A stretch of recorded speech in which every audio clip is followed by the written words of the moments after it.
I was evidently so excited about Hunter that I forgot something. But I just want to say, you know, we get these questions of, well, you've got this airy-fairy school, and that's all well and good, but do they learn anything? And so I'm just so jazzed about this. We got STEM, we got Duke, so the answer would be yes. Are you ready to be free? Yes. Take a deep breath and we'll do our treatment for freedom together aloud. I speak my word for myself, my center, and all its members and friends. I know love as the only reality.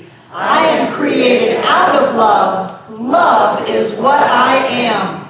I know this love as absolute freedom in every area of my life, the life of my center, and all who call it home. I know our center's mortgages are paid in full, and I claim for all of us financial freedom with all debts paid and cleared. I release any sense of struggle or wrongdoing. I live in an abundant universe where there is more than enough for all. We experience freedom in every moment by always having more than enough money, vibrant health, and loving relationships. We are who we have come here to be. With hearts open wide, we see the world through the eyes of love. We are blessed, we are rich, and we are free. And so it is. And we do this by using our points of power. I always pay attention. I always tell the truth and tell it quickly. I always ask for what I want when I want it. I always take total responsibility for my experience, and I always keep my agreements. And so it is. And now, ladies and gentlemen, the Reverend Dr. John Waterhouse. Thanks, Barbara. And thank you, Mark. Yes. And Pat back there for finding those slides and getting them back up for us. Yay! Oh, goodness. So, we have a thing that happens here at the center where men come together on a weeknight, Thursday night, and once a month, and we kind of open up. And I don't know, have we ever had an agreement of confidentiality in that? We probably should, because men share their hearts. You know, men are so much more honest when there's no women around. And I don't mean that men go around lying. It's that we really do kind of look at ourselves more clearly when there's nothing to defend, just to be with one another. So we came together last Thursday night, and one of the things that really touched me was that more than half of the guys there talked about growing up Southern Baptist. I grew up Southern Baptist. I commented on it when it was my turn that so many men had mentioned that. And I want you to know that I'm doing a pretty good job of healing that. God is in the Baptist church. And the good folks over at the Baptist church may have a different understanding of the divine than we do, but they're doing exactly what they need to be doing. And I honor them for their spiritual path. That's the best thing I've ever said about that. So growing up Southern Baptist, I was re-stimulated, of course, in this meeting, and I was kind of remembering that we went to a lot of different Baptist churches when I was growing up. Usually because the minister said something my mother disagreed with. And off we'd go to another Baptist church. Except this one time. And it was when I was between the 3rd and the 4th grade. And it was a thing called Vacation Bible School. Breathe. And during Vacation Bible School, you know, at the end of the week, or it's 1 or 2 weeks, I don't remember, but at the end of it, you have some kind of an assembly, and all the parents come and they sit in the audience, and each one of the age groups comes up and does something, usually a song or a recital of some sort. And we practiced before that night, probably that that day, and the day before, we went into the sanctuary of the Baptist church. And the way, they're not that wide, but they're very long, the sanctuaries in Baptist churches. And pretty much the whole front is the stage, and you come off a little, looks like you're coming out of a closet on the side, and come on the stage. And so we practiced, and we went all the way across the stage, all the children in that age group. And I was somewhere in the middle, and I didn't remember then, but I remembered afterwards that the teacher said to us, now, I know, how many of you are coming to the assembly? And a number of children did not raise their hands, so we were in a situation where we wasn't going to fill the stage.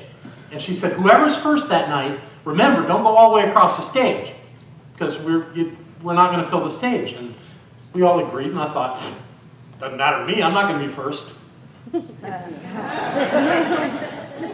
So that night, I was first in line, and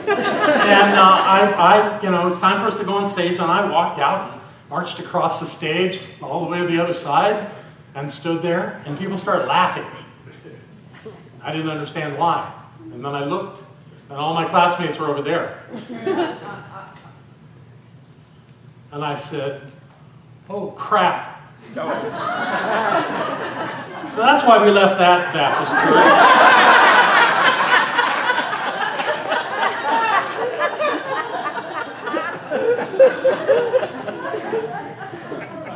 And I tell you that story because I believe that in the beginning of our lives, unless you happen to be growing up in this kind of a place, that we grow up under a state of grace. And that grace is that we can blame everything on someone else. Because life is happening to us. And so we sort of think that we're the innocent and that everyone else is the one that's messing things up. And that we got blamed for things that we shouldn't have. And really, somebody should have told me that night that that was the case. But they didn't. So I believe that what happens is we grow up having that sense that we're really not in charge of our lives, that life is kind of happening to us and we're hanging on for dear life, and that under that understanding of life, we stay in that lost state of not having any real control. Now, of course, in the Baptist church, they have this thing called salvation. But when you come to a place like this, you sort of realize that we don't need to be saved from anything. We just need to wake up to our divine nature. And that when we wake up, we realize that we're really in the driver's seat. We're really the ones creating our lives. So we can move beyond that idea that something else can save us. That we are eternal beings. We are infinite beings that are traveling through the cosmos one lifetime at a time. And right now we're on planet Earth. And isn't it wonderful? And when we recognize that, the worst of our problems just don't seem like much. And it gives us a chance to reflect on the fact that we are divine beings of love and light, and that even through the hard times, the presence of the divine is always there, always present within us and all around us, and that we don't need any kind of grace to protect us from the true reality of life. And what a better way to live life than to have to rely on some invisible force that we can't control. So I invite us to all live much more in that state of knowing, of awareness, of understanding who we are, rather than thinking something outside of us is going to take us somewhere. So, Thanksgiving is on Thursday. We're going to have a wonderful time here, and whether you're here with us or not, I wish you a happy Thanksgiving. And as you can imagine, it's kind of obligatory that we talk about gratitude on the Sunday before Thanksgiving. But I want to give it a little bit of a different tilt this time. I don't want to go right into the value of being grateful, because I do believe that gratitude is an incredibly valuable way of living your life, that you can accomplish wonderful things. And Barbara and I, through our work this summer, are still doing our CSO meetings virtually every day. And in those letters, we write statements of gratitude over and over and over and over again. And they're powerful, and they really do help us focus and know that what we're grateful for, we're creating in our lives. But I have discovered along the way that there's another element that really adds to this idea of creating the life that we want. And gratitude is key to it. But there's another element, and it's the word in the middle of the title of my talk: generosity. I truly believe that when we demonstrate and practice the spiritual practice of being generous, that we are taking action on being in the flow of Spirit, on things coming into our lives because we are generous with our time and our energy and our talents and our money in life. And when we are, we create that natural flow of life. And that by doing that, we have an abundant, prosperous life. Now, some people say, well, generous people, they're generous because they have so much. Or is it that they have so much because they're generous? Now, that doesn't mean everybody that has stuff is generous.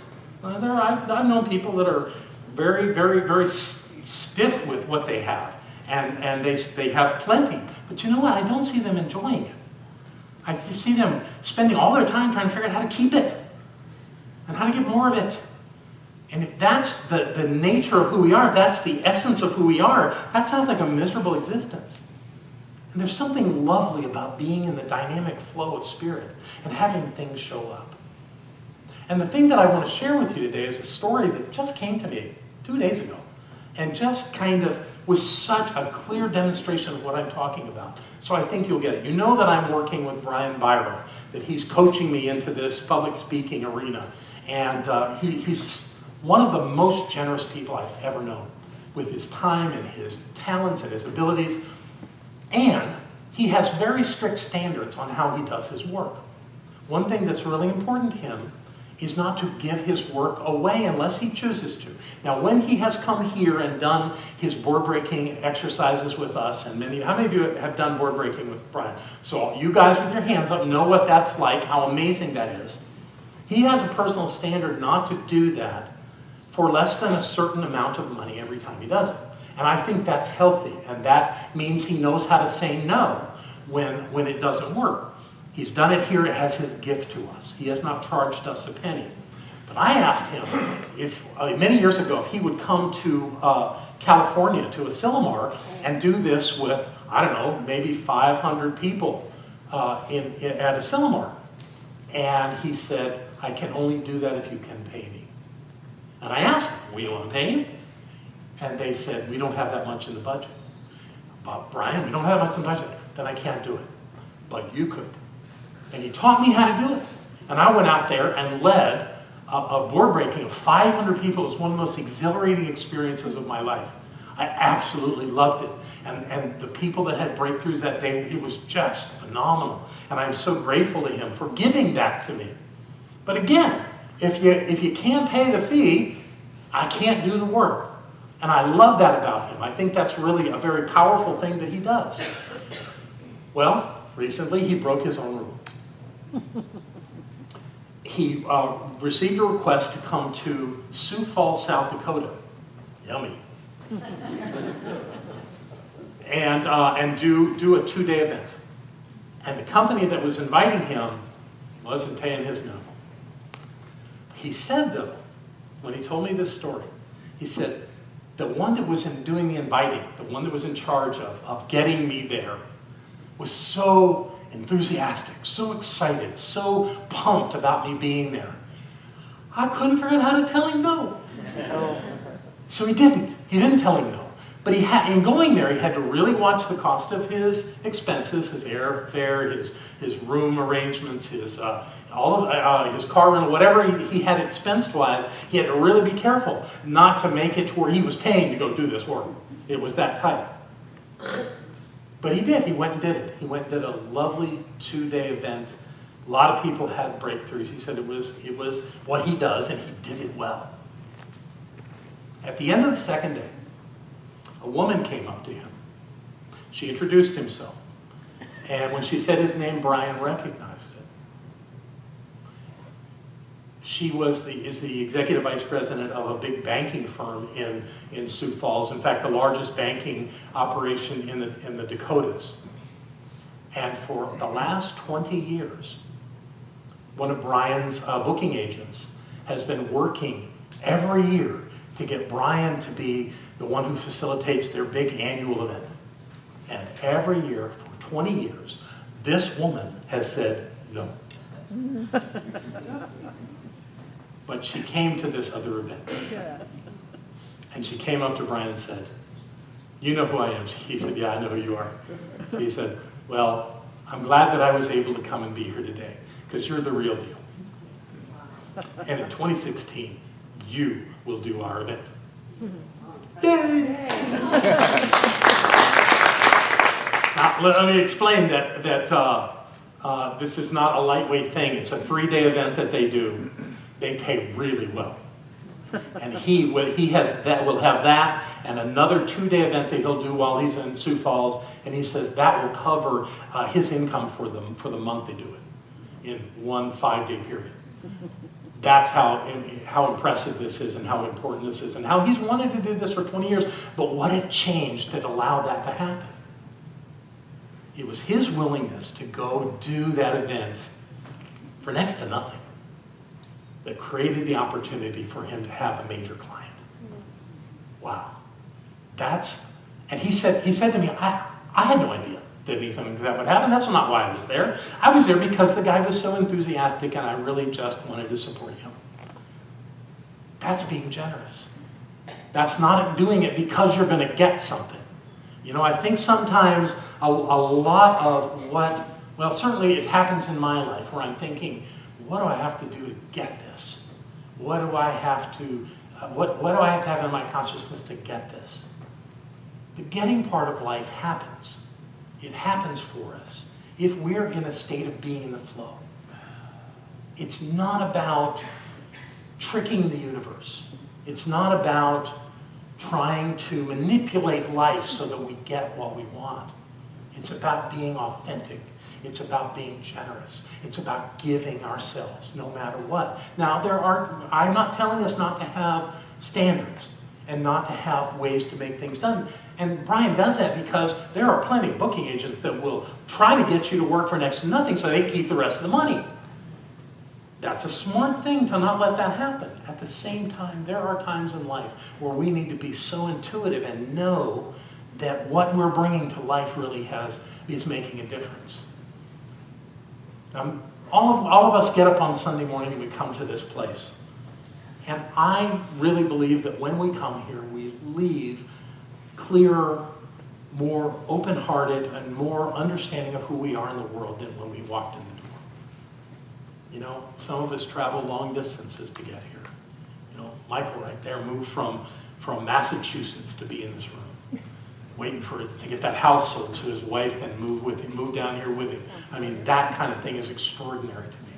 And that's because we know that we've got something here. And a lot of people, way more people than are in this room, are watching the video of this on YouTube and getting something to make their life work. Or somebody like Joe Healy is going onto our website every day and watching classes and Sunday talks. He's working backwards to make sure that he sees everything. He actually, I don't know if I'm breaking confidence here, but in the men's thing, he looked at Rick Sherrill and said, tell him the story about your ring. You know, the one you told in class 2 years ago. He's only been here a couple of months. You know, that kind of thing is our hunger for understanding so that we can use what we're learning here together and what we're practicing here together. Let's not underestimate the value of generosity. And now's where I'm going to push your buttons. Because virtually everybody in the room here, unless you're very new to us and haven't given us a mailing address, is receiving a letter from us saying, support us. Tell us what you can support us with in the coming year. And it's real easy to take that letter and go, nah, put it in the trash. I'll just keep going. I'll put something in the basket when I get there. I want to ask you to step up. Not from me. It's not, you know, I don't make any money here. I'm a volunteer. I tie 10% of everything that I make with my job in Denver to this community. And I'm asking you to look at what you can do. A lot of you didn't, many of you were at our dinner the other night. We had a lovely dinner and the support was beautiful. And there are others of you that have not yet made any kind of a commitment. And I want to ask you to give it a go. Be generous and see what it does in your life. Don't be generous because of what you're going to get. Be generous because that is a spiritual act. And if you can't do it here, find somewhere where you can be generous and do something without trying to calculate how much you're going to get back. to really step up in your life and use this concept of generosity to make your life better. It's working for me. We do that treatment for freedom every morning, Barbara and I. She's got it memorized. I actually sat on this stage this morning, and we were doing treatment work. And I started, then she went, and then she went into that treatment that she wrote.